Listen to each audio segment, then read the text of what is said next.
khataraha ugu waaweyn ee bulshada handadaada ku ah, dhismaheedana ka dhigaya mid aad u tabar daran. Waxaa ka mid ah gabadha inay jahli kaga sugnaato waxay ugu baahan tahay diinteeda iyo adduunyadeeda iyo arrimaha nolosheeda, waayo waxay qayb ka tahay dhismaha bulshada.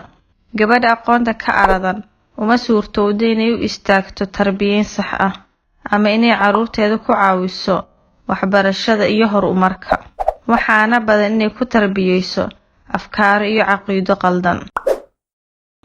Aqoon darida ayaa gabadha u keenaysa inay tabaruj samayso oo ay fidnayso nafteeda iyo cid kaleba.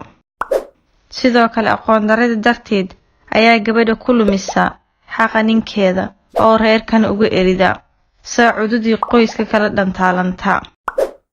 Aqoon darada darteed ayay dumar badan ugu dhaceen khuraafaad, sixir iyo shacwada. Waxaa waajib ku ah gabadha inay ku dadaasho waxbarashada oo xishoodku uusan ka reebin inay wax barato.